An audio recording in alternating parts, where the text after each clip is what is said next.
Cold condensation on your beer bottle is the last thing you feel that makes sense. You're sitting in a roadside cantina in Michoacan, the kind of place where the dust never settles and the ceiling fans just move the heat from one corner to the other.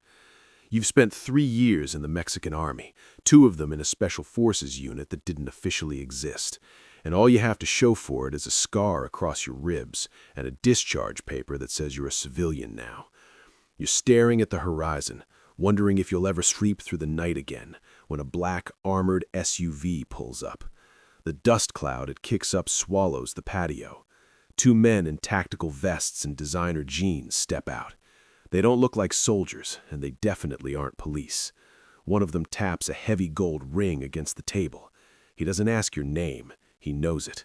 He tells you that your country forgot you, but his boss remembers your service. He hands you a burner phone and a thick envelope.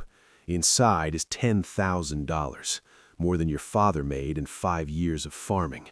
He tells you the phone will ring at midnight. You have 6 hours to decide if you want to stay a ghost or become a king. The phone rings at exactly 12 a.m. You pick it up. You don't say hello. A voice on the other end gives you a set of GPS coordinates in the Sierra Madre Mountains.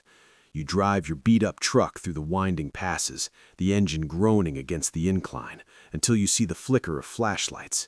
You've just entered the bottom rung of the most sophisticated shadow government on Earth. You are now a halcón, a hawk. Your job is simple, repetitive, and incredibly dangerous. You sit on a ridge with a radio and a pair of high-end binoculars, watching the federal police checkpoints. You are the eyes of the cartel. For 12 hours a day, you track every troop movement, every suspicious vehicle, and every bird that flies too low. You learn the rhythm of the enemy. You realize that the law is just a series of shifts and patterns that can be predicted and bypassed. You are paid $500 a week to stay awake and stay silent. One night, you see a convoy of unmarked trucks approaching a roadblock. You recognize the men in the trucks. They are your employers. You key the radio and give the signal. The roadblock clears as if by magic. You realize then that the cartel doesn't just fight the system, it owns the infrastructure. 6 months later, you're not on the ridge anymore. You've shown you can keep your mouth shut and your eyes open, and in this world, reliability is more valuable than gold. You were promoted to sicario. You are no longer just watching the violence, you are the instrument of it. Your first assignment isn't a high-profile hit, it's a lesson in logistics. You're sent to a warehouse on the outskirts of Culiacan. There are 20 men lined up, all of them looking at you with the same cold, dead stare you used to see in the mirror during the war. Your handler, a man they call El Arquitecto, hands you a modified AR-15 and a list of names. These aren't rivals, they are internal leaks. Your job is to maintain the integrity of the organization. You feel the weight of the rifle in your hands, and for the first time in years, the world feels like it has a purpose again. You carry out the work with military precision. You don't enjoy it, but you don't flinch. That's why you rise.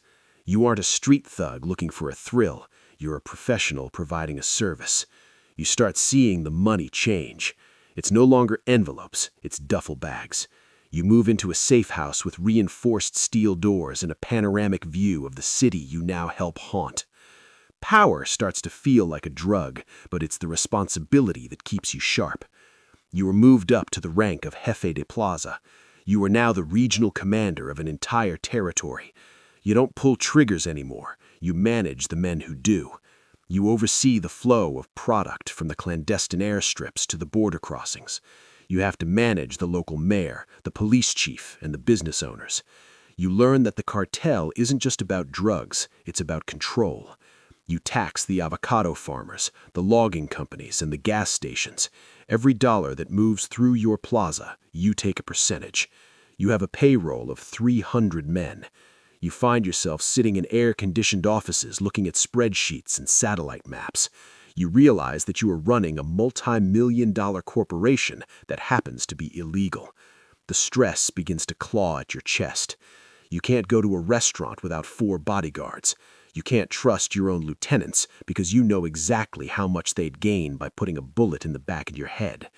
You realize the hierarchy isn't a ladder, it's a pyramid of bodies, and you're climbing towards a very narrow peak. One evening, you're summoned to a private estate in the hills of Durango. This is the inner circle. You were being vetted for the position of lieutenant to the capo. This is the secret service of the underworld. You walk through a gate guarded by men with belt-fed machine guns and thermal optics.